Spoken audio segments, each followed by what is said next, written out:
All right, so this is the recent MRI, okay, from the 7th. And this picture here is going to be one where we're picking up more contrast, okay? Mm-hmm. This one is what we call, we're going to see some flare changes, some tissue density changes, and some like swelling and things we can see here. Mm-hmm. And then this picture is what we call a perfusion image. And it is a map of it'll show us hot and cold spots.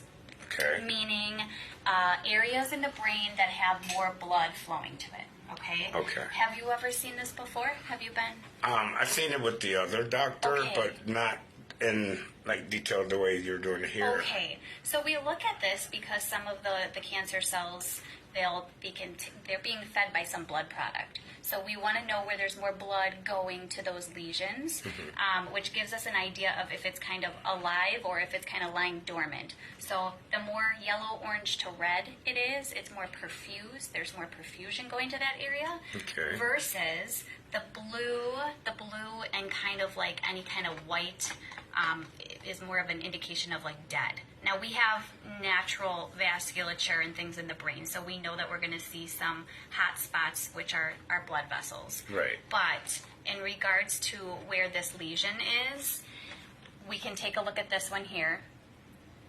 Okay. Currently, they have the measurements listed. And to tell you via what the report says, and I'll show you a comparison image, it is smaller in size.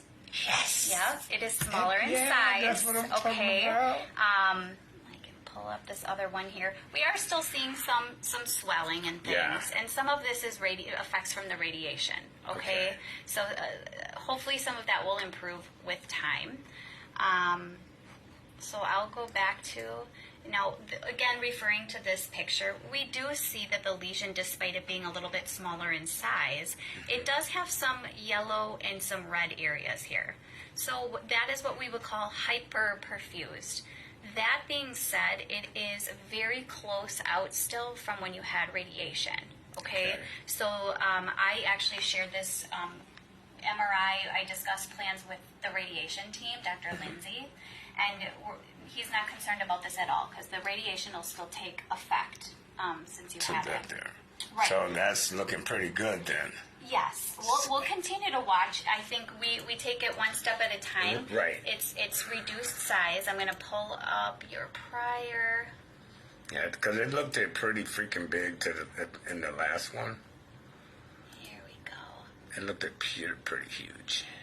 Yeah. So it was 10.1 millimeters by 21. Here, 8.2 by 18.7.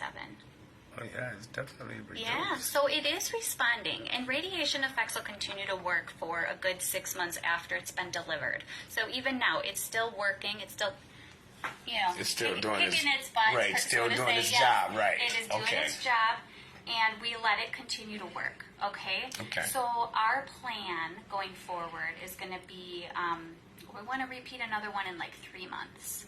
Okay. That's okay with you? I mean, definitely. Yeah. Okay. Do you have any questions about this? No, actually, you're pretty good at explaining. Okay. Yeah. So I mean, good. I think it's good overall. We'll continue to watch and we'll repeat another one and hear from you before then. Okay. Sounds good. All right. Thank you. Sounds good. All right.